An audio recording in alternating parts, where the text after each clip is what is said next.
Hello again. What I wanted to discuss today was knives with delicate tips. Yeah, I see a lot of these knives here, people saying has a delicate tip, and I don't know how much of it is a delicate tip. Perhaps they could call it maybe just wrong application or misuse even. This first one being the Buck 119, the Ka-Bar MK1 Navy knife. I have reviewed that before. And a slightly modified Blackjack Model 125, okay, in stacked leather. So like I said, I had a lot of people saying that these knives here have delicate tips. And as you can see, this is modified because the tip on this knife used to be come in. It was slightly more upswept. This is considered a heavy hunter. The Buck 19. I'm sorry, the Blackjack 125. It is considered a heavy hunter. What happened was I was a chimp, and I was doing some bow drill with various knives, checking out how easy I could do the divots, get the divots started for the bow drill. And this was one of the knives that I had picked up.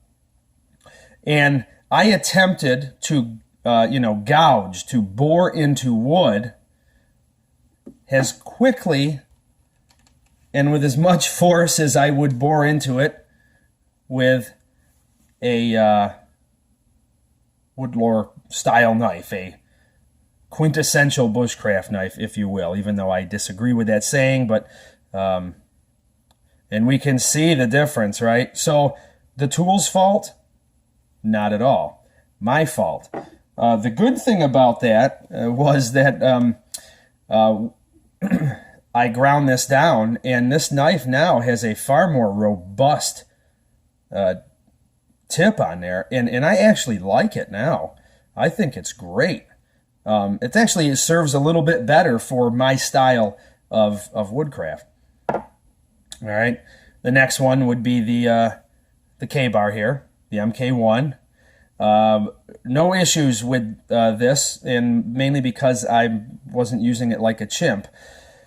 Just the same as I wouldn't attempt to cut carrots as quick with my woodlore as I would, say, this 125, right? I'd have carrots shooting out everywhere, all over my kitchen, or all over the campsite, wherever you happen to be doing it. You have to take a different approach with it because it's a different tool. All right, and this is advertised as, like I said, a heavy hunter. This here, I would say, the Buck 119, probably as a heavy hunting blade as well. All right, this knife here is more marketed for like utility. All right, maybe combat utility. I don't know, but definitely utility.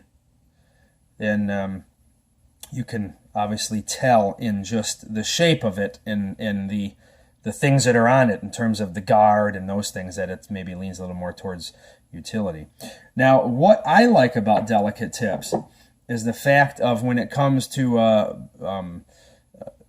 delicate tasks. Okay, so when it comes to doing things like getting into small areas, maybe for netting needles or different notches, perhaps even removing a splinter, punching a hole into a leather belt, any material for that matter, getting into small areas on game. Perhaps you wanted to do a little bit of boning, you could do that. Starting your cut, all right? Now, maybe this wouldn't be what you'd want to do your money cut with. It's quite big, but maybe you could, or I don't know what you'd be, how big a game you'd be doing, but maybe this could work for you in that. Filleting, starting any type of cut for game processing. I think it works fabulous. You have to be aware of its limitation, okay? Just like we were saying, you've got to be aware of the knife's limitation, because if you're not aware of the knife's limitation, you soon will be when you break it. Just as I was. I heard the snap of this beautiful A2 Blackjack 125 and thought, oh man, you did it. You did it. You're the chimp. You're the chimp that you always talk about.